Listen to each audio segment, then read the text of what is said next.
Hello everyone, this is Chapter 12 of Drums, Girls, and Dangerous Pie, written by Jordan Sonnenblick.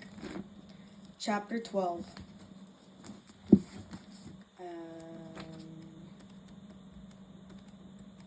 Chapter 12, The Silver Lining. Okay, a quick status report. As of the end of January, my family was plunging into poverty. My brother had no immune system. My mom had no job. My dad was working about 90 hours a week, and appeared to be on the verge of flipping out completely. The hottest girl in 8th grade came to my house to tutor me, and I booted her off my property. I was definitely going to fail my math final. But on a brighter note, my strange strategy induced popularity.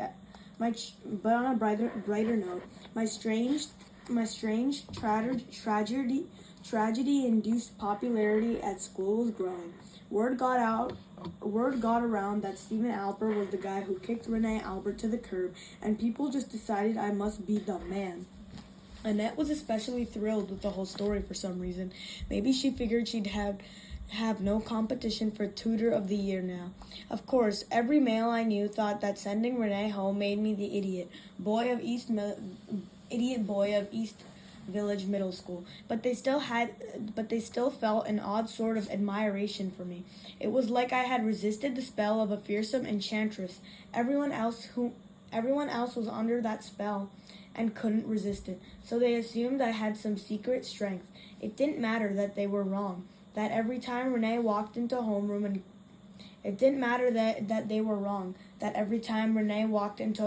and glared at me, I was torn between two equally powerful urges: to run up to her, drop to one knee and propose, or to run away from her and cry in the boys' bathroom for an hour. All they saw was a guy who sent the cheer queen packing. Weird. Annette met with me after school a bunch more times that last week. My brother and mom went to Philly and returned. I played drums and did some homework. Meals got nuked and consumed. The sun rose in the east and set in the west. Numbness was setting in, but I had just enough oomph left to get me through finals. I wound up with A's and B's in English, science, social studies, and Spanish, and a big fat D in math. Mrs. Galley called me into her office one Friday to break the news. Candy heart, Stephen? Last time I had been there, I had practically had to donate blood to get a candy heart. Now she was leading off by offering me one. That right there was enough to tell me that she hadn't sent for me so she could award me an honor roll t-shirt. What did I do wrong, Mrs. Galley? I made up every scrap of work in every class. I got a tutor. I studied like a monk. You got a 37 on your math final. Huh? How about that? I thought for sure I'd get at least a 39 with that extra credit problem about the 2 trains. Stephen, I'm truly sorry. You made an incredible effort right up until the end. Yeah, so did the dodo bird, the passenger pigeon, Vanilla Ice. How are your parents going to take the news? I know you were quite concerned about their reaction when you had all that homework to make up. I don't know really. I've never gotten lower than a B plus before, but on the other hand, they're pretty caught up in my brother's situation right now. Maybe they just kinda won't notice. I'm sorry to break it to you, Stephen, but I have a feeling they'll notice this. I know. How are they going to find out? Are report cards getting mailed home today? Or will you call first? Or will I have a chance to tell them? Your report card is probably already in your mailbox. Do you want me to call them before they see it? Yes, please. You can get my mom on her cell phone. She's at the hospital with Jeffrey today, but she always has it with her. Please tell her I tried. Please. She said she would certainly advocate for me, and then asked whether I wanted to be in the office for the call. I really and truly didn't want to sit there and watch the live action as my mom got disappointed in me. So I went back to class. I buried my head and got through the rest of the day. But the bus ride home felt like a condemned man's last walk. Of course, when I got home, nobody was there. The answering machine had 2 messages. Dad would be home by 10 p.m., and I should eat without him. Well, duh.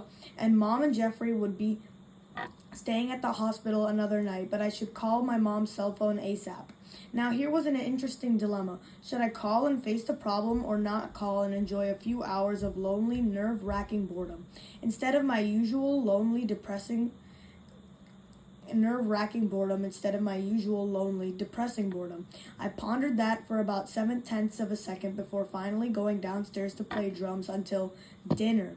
While I was in the basement playing, it occurred to me that my mom might worry when she didn't hear back. But I just wasn't in the mood to consider somebody else's feelings at the moment.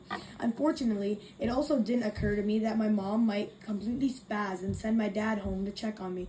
Imagine my surprise when basement lights went out. I stopped playing, took off my headphones, and jumped up. The lights went back on. When my eyes readjusted, I was looking straight into the vengeful glare of an enraged accountant. "Steven, it's 6:30. What are you doing?" Playing drums." "Why didn't you call your mother when you got home?" "Why should I have? She's going to yell at me for my math grade, right?" "You should have called her because when you didn't, she was afraid you disappeared or something. So she had me paged out of an important meeting and I came charging home. This cost us $200 and we don't have $200. It was irresponsible, Stephen." "Ooh, irresponsible. That's like the dirtiest word an accountant can possibly say to his kid. I knew things were at a crucial point right now. What I said next would likely determine whether I'd be grounded until marriage or just lectured for a while and then ignored again. But every once in a while, you don't make the safest choice when you're 13. Irresponsible? Irresponsible? Dad, you really want to talk irresponsible? I don't think you do. Who's the super responsible guy who hasn't actually talked to his firstborn son about anything in about 4 months? Who's the pillar of reliability who has left his 13-year-old to fend for himself for weeks on end? When was the last time you asked me about school? Responsible man. When was the last time you went shopping for any food that can't be cooked using 2 minutes of radiation? Stephen, that's not fair. Fair? You banished me to the old folks' home for a week, and you want to talk to me about fair. Stephen, you know we had to take care of your brother. Now I was on full-on attack formation. It was like I was playing some kind of Dad Devastator 3 video game or something. I just couldn't stop saying the coldest, meanest things that popped into my head. Who had to take care of my brother? Have you been playing board games with him every night instead of studying for school? Have you been kneeling with him in front of the toilet every time he throws up? Have you been sleeping at the hospital with him? Have you? I stopped for a moment and looked up at my father. Truthfully, I was kind of surprised he hadn't smacked me yet. What I saw wasn't quite what I would have expected. He sat down heavily on the basement steps, and his head was bowed. He looked like a dog. He looked like a dog does right after you whack it with a newspaper. Dad? His voice was a hollow whisper that I hadn't heard before and hoped I'd never hear again. You're right, Stephen. You're 100% right. I have not been talking with you, and I haven't been taking care of anybody. I haven't. Since October. This was the longest string of words he had uttered in months, but it suddenly dried up as if he just couldn't find any more to say. And then he looked at me with his tenderness that was also totally new to me, stood up and held his arms open. I know this sounds weird right in the middle of a fight and all, but I ran into my dad's chest. After he held me for a while, I tried to speak. Dad, I don't want Jeffrey to... Then I cried until it was time for embarrassment, burritos, and a long call from Dad to Mom. When my father hung up, he looked much more like my old dad, my pre-October dad. He was still kind of talked out, but there was one more thing on his accountant brain. So about that math grade. The next day, Mom and Jeffrey came home. When they walked in, they encountered a scene that must have been fairly surprising. My dad and I were playing chess at the kitchen table, and there was a pile of my math stuff on one of the extra chairs. Dad had spent a couple of hours that morning getting me 2 chapters ahead in algebra. After I explained the whole Rene Albert tutorial fiasco, he had felt sorry for his pathetic eldest boy. You sometimes have to forget how good your parents are at things. You sometimes forget how good your parents are at things. I mean, my dad did math for a living, 365 days a year, so it made sense that he knew the stuff. But I mean, he really knew the stuff.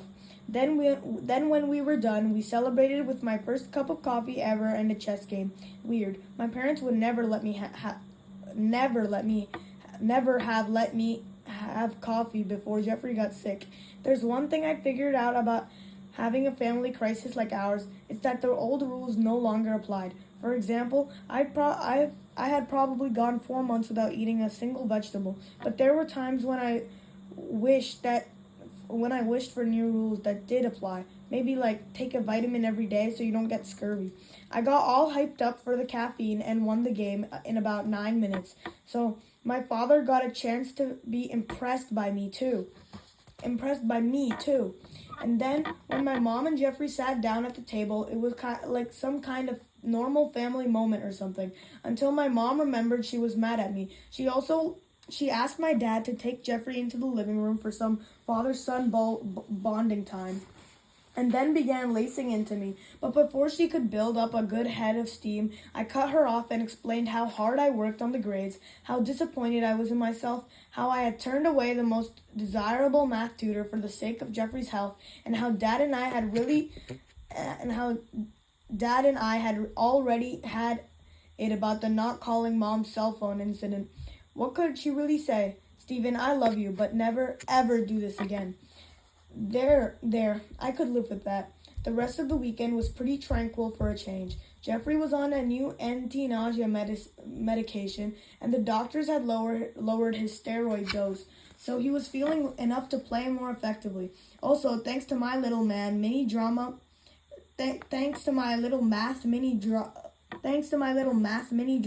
both parents were looking right at me and even asking me questions about my life. Probably the coolest part was my drum lesson with Mr. Stoll on Saturday afternoon. My mom drove me instead of sleeping, which was her usual post-hospital routine, and watched the whole lesson instead of going shopping or something. Afterward, she told me she'd had no idea how good I had gotten. I felt pretty nice to know that my last 4 months of being a practice pad maniac had made a noticeable difference. As things turned out, it was a good thing my mom had watched that particular drum lesson, because it would be the last one we'd be able to afford for a long while. On Sunday, my cousins from New York City came over, which they hadn't done in ages. My mom had called them when she noticed that Jeffrey was suddenly having a couple of good days, and her sister had dropped everything to come see us while the opportunity lasted. I'm the oldest kid in our whole extended family, so I generally run around keeping the little ones from killing each other. But that day, they all got along. I sat on our back porch, drinking hot chocolate, thinking about Renee Albert, and watching my brother and the cousins pound each other with snowballs for about 40 minutes, and an endurance record for Jeffrey this year. When they came in, we had a really real family-style dinner. My mom had even dusted off that big thing in the kitchen called the stove, and people were laughing and joking around like we used to last year. I mean, an outside observer would notice that there was a puffy, bald kid there, that the grown-ups kept pausing to look furtively at him, but the mood was lighter than it had been since the diagnosis anyway. Jeffrey even got my Uncle Neil to do his famous impression of Peter Pan and Captain Hook fighting over desert, which he only did once a year. It was a really nice time. Then Jeffrey started falling asleep at the table. I guess all that running around had been tough on his body. The adults were all taking their time over coffee, and the cousins were in the family room watching SpongeBob. So I took Jeffrey up to bed. Even though he was only half awake, I got him to go pee. I got him to go pee and brush his teeth. Then we went into his room to get his PJs on. He took off his shirt and I gasped. His arms were an alarming welter of dark bruises. I hadn't thought of it at the time, but I guess all of the snowballs hitting him had taken a toll, even through his thick winter coat. He glanced up at me with his look of total resignation that should never be on a 5-year-old's face. I felt so bad for him that I read him 2 chapters of his favorite book, Flat Stanley, before I turned off his light. Later on, after the guests had left, I said good night to my parents and got ready to go to bed myself. I had been in a nearly great mood for about 36 hours, but unease was settling back in. When I was lying down all alone in the dark, I couldn't get comfortable for the longest time. I just kept seeing Jeffrey's arms over and over in my head, and it hit me. I had been in a dream world for a day and a half, but just because you get distracted by the silver lining for a little while, that doesn't mean there's not still a huge dark cloud behind it.